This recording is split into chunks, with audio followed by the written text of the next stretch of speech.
Somewhere in the globe, somebody is dying alone. Right now. Nobody holding their hand. Nobody here in the room. Nothing. Silence. In 2024, more than 20,000 people in Japan died alone, and their bodies weren't located for at least 8 days. But this is the funny part.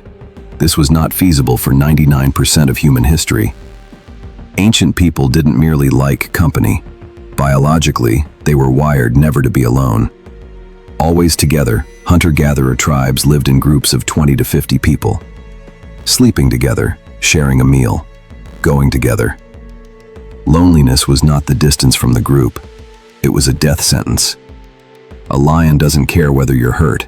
It cares about you being alone. So the human brain created a terrible alarm system, one that sounds anytime you're lonely. We call it loneliness. But your brain says, danger. And this is when it gets darker. That alarm, the one meant to keep you safe, is now ringing for millions of people every day. Not because a predator is nearby, but because the modern world destroyed the system it was made for, by accident. The WHO currently estimates loneliness kills 871,000 individuals a year. That's 100 deaths per hour. Not from hunger, not from the war, from being by yourself. So what's changed? For most of human history, it was structurally impossible to die alone. Ancient burial sites tell us so. The earliest known burials are 120,000 years old and are groups of people buried together. Not by chance, intentional. In 2023, scientists learned that Homo naledi, a distant cousin of ours with a brain about 1/3 the size of the modern human brain, also buried their dead on purpose. Deep within a cave system in southern Africa. Just consider it.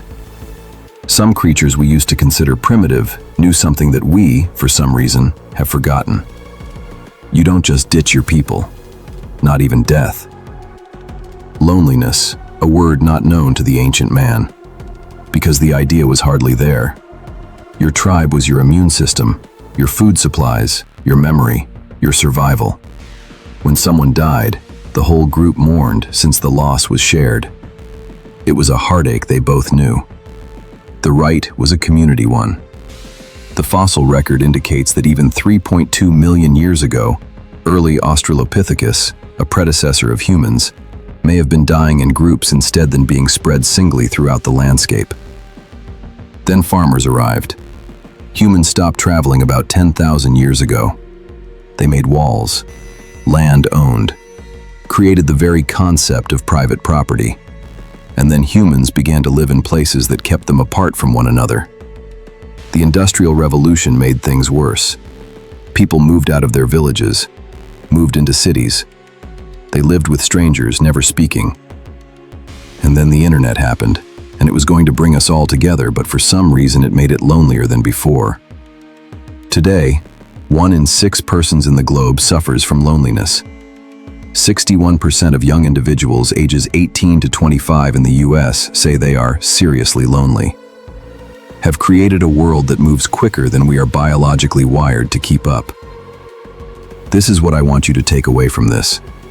The loneliness you feel, moderate or overwhelming, is not a personality fault. It's not a flaw. It is an archaic signal, perfectly suited to a world that is no more.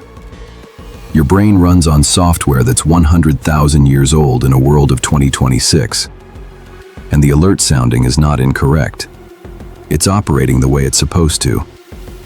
Early humans never died alone, for they lived their whole lives for each other.